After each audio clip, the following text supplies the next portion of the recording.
ये तुलसी जी हैं, जिनके मतलब थोड़े से मैंने ज़्यादा ही तुड़वा लिए थे, इसके पत्ते जो है मैंने निकाल लिए और प्रसाद में डालेंगे उसके लिए। और तैयारी शुरू करते हैं, कढ़ाई चढ़ा दी है, अब धीरे धीरे करके सारी चीज़ें बनाएंगे। तो फ्रेंड्स, कृष्णा जी के लिए प्रसाद बनाने के लिए मैं तैयार हो गई हूँ और यहाँ पर कुछ सामग्री ली है। तो यहाँ पे घी लिया है, पीसी हुई चीनी है और ये धनिए का प्रसाद बना रही हूँ, जिसमें धनिया, काली मिर्च, जीरा, सौंफ, अजवाइन और जिंजर पाउडर है। तो जिंजर पाउडर को छोड़ के, मतलब अदरक के पाउडर है वो सूखा वाला, उसको छोड़ के बाकी सभी चीज़ों को ना हल्का सा गरम कर लेंगे। भूनना मतलब सिर्फ गरम करना है, ज़्यादा नहीं उसको मतलब काला वाला नहीं करना है। तो सबसे पहले मैं जो प्रसाद मैं बना रही हूँ बहुत ही बेसिक प्रसाद है, जो कि हमारे कान्हा जी जब जन्म लेते हैं ना, तो उस समय ये बांटा जाता है और ये धनिए का प्रसाद होता है। वैसे आप चाहें तो इसके अंदर बहुत सारी चीज़ें डाल सकते हैं, जैसे कि मखाना, ड्राई फ्रूट्स और भी बहुत सारी चीज़ें। और यहाँ पर मैंने मिक्सी जार ले लिया है। तो ये जो शुगर पाउडर है वो मैंने पहले ही पीस लिया था, इसलिए इस जार में लगा हुआ है। तो उसी में मैं ये धनिया का भी जो सारा मिश्रण जो मैंने भूना है उसको हम पीस लेंगे। और दरदरा भी पीस सकते हैं, एकदम पाउडर में भी पीस सकते हैं। दरदरा पीसेंगे तो उसको छानना पड़ेगा, तो इसलिए पाउडर फॉर्म में ही उसको अच्छे से पीस लें। यहाँ पर सबसे पहले मैंने जिंजर पाउडर डाला है, सूखा वाला। साथ में जो भी हमने धनिया, जीरा, अजवाइन, सौंफ, काली मिर्च, इन सबको जो मिला के भुना था वो डाल दिया। साथ में पीसी हुई चीनी डाल दी, 2 चम्मच मैंने डाली।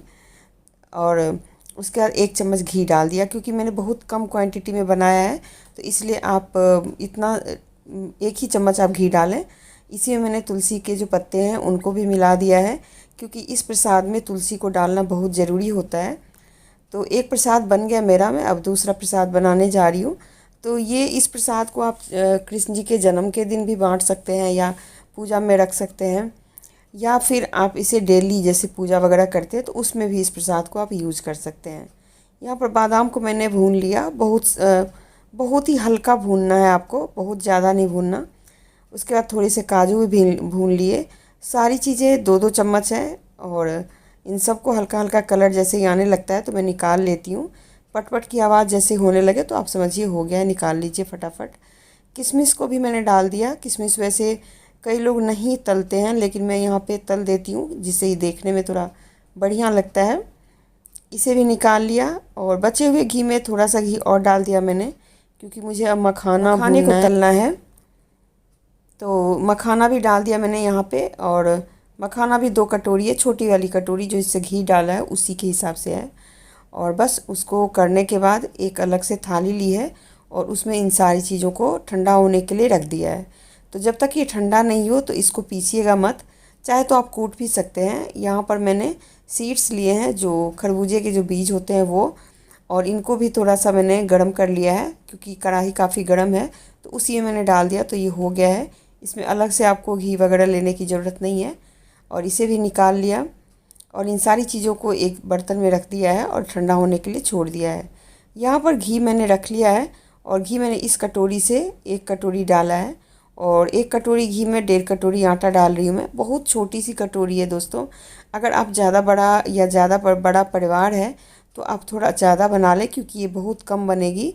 मीडियम साइज़ की एक जो कटोरी होती है या बाटी होती है उसके हिसाब से बनेगी। तो अगर आपको लगे कि इसमें घी थोड़ा ज़्यादा है तो थोड़ा सा आटा और डाल दें।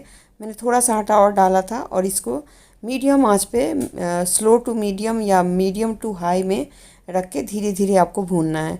तो आटे का कलर हमें चेंज करना है, जैसे कि हलवा वगैरह बनाते हैं उस हिसाब से। तो आटा भी हो गया और सारी चीज़ों को मैंने इस थाली के अंदर रख दिया है, और कुछ मखाने मैंने ऐसे ही रख दिए, उसको कलछी से तोड़ दिया है। ये अभी गरम है और इसी गरम मिश्रण में मैंने चीनी भी डाल दी। पीसी हुई चीनी है और चीनी मैंने मतलब अंदाजे से डाली है। तो उस कटोरी से अगर डालना चाहे तो आप 2 कटोरी डाल दें। थोड़े से तुलसी के पत्ते जो बचे हुए थे वो डाल दिया। इलायची पाउडर डाल दी। इलायची पाउडर डालने से काफ़ी खुशबू आती है। तो कई लोग जन्माष्टमी में ये वाला प्रसाद बनाते हैं और कई लोग वो वाला प्रसाद बनाते हैं। अगर आप चाहें तो और भी सारे प्रसाद बना सकते हैं, मैं इतना ज़्यादा नहीं बना रही हूँ। अगर आप चाहें तो और भी प्रसाद बना सकते हैं, पर ये दोनों प्रसाद बहुत ही ज़रूरी होता है अगर आप कृष्ण जी की पूजा करते हैं और या जन्माष्टमी मनाते हैं या व्रत रखते हैं, तो ये 2 प्रसाद बहुत ज़रूरी होता है। इसको मैंने हाथ से थोड़ा सा अच्छे से मिला दिया है, जिससे कि चीनी इसके अंदर अच्छे से मिक्स हो जाए, और काफ़ी गर्म है। इसको मिक्स करने के लिए आपको देखना पड़ेगा कि इसकी मुट्ठी बंध रही है कि नहीं। अगर मुट्ठी बंध रही है तो समझिए ये पंजीरी एकदम परफेक्ट है, और इसे मैं पाउडर की तरह ही रख रही हूँ। आप चाहें तो इसके लड्डू भी बना सकते हैं। तो देख सकते हैं कुछ इस तरीके से ये बन के तैयार हो गया है, और पाउडर रूप में भी रख सकते हैं और लड्डू भी बना के रख सकते हैं। ये स्टोर करने के लिए भी अच्छा होता है। रोज़ के जैसे पूजा पाठ में आप इसका यूज़ कर सकते हैं। बच्चों को बहुत पसंद आती है ये। राधे कृष्णा सभी को, मेरे चैनल पर आप सभी का स्वागत है। और जन्माष्टमी आने वाली है और उसकी तैयारियां आप सभी भी कर रहे होंगे। मैं भी थोड़ी बहुत तैयारी की हूँ, और ज़्यादा कुछ तो नहीं, लेकिन हाँ मंदिर की जो सफाई होती है वो किया है। साथ में कुछ प्रसाद बनाए हैं, और अभी बनाया है तुरंत, और बनाने के बाद मैं आप लोगों से बात कर रही हूँ। जन्माष्टमी की जो तैयारी होती है उसकी जो कुछ प्रसाद वगैरह बनते हैं वो मैंने रेसिपी शेयर की है। रेसिपी नहीं, प्रसाद शेयर किया है। और जो बिल्कुल ही मथुरा और बांके बिहारी को जो प्रसाद चढ़ता है ना, जो व्रत खोलने के बाद जब उनका जन्म होता है, और उस जन्म के बाद जो बंटते हैं ना प्रसाद, वही प्रसाद मैंने बनाया है। और एक दूसरा वाला पंजीरी बनाया है जो यहाँ पे चढ़ाने के लिए होता है। तो चलिए आप लोग भी देखिए, और वीडियो अच्छी लगी हो तो ज़रूर एक राधे कृष्णा के नाम पे मेरे को सब्सक्राइब कर दीजिएगा, लाइक कर दीजिएगा। मैं ऐसा नहीं करी कि मजबूरी है, लेकिन अगर अच्छा लगे तो ज़रूर कीजिएगा। अच्छा नहीं लगे तो आप कमेंट कर सकते हैं कि आपके वीडियो में मुझे ये चीज़ अच्छी नहीं लगी, तो आप ज़रूर बताइएगा। मुझे अच्छा लगेगा, मुझे पता चलेगा कि मेरी वीडियो में क्या गड़बड़ी है जो आप लोग सब्सक्राइब नहीं कर रहे हैं।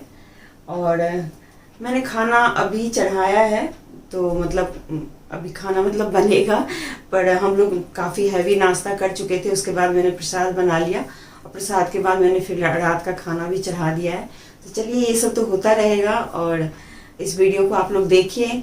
अच्छा लगे तो वैसा ही ट्राई कीजिए, बहुत अच्छे से प्रसाद बनता है। कोशिश कीजिए वैसा बन जाए। और बस मिलते हैं फिर जन्माष्टमी के बाद, जब कृष्ण जी का जन्म हो जाएगा।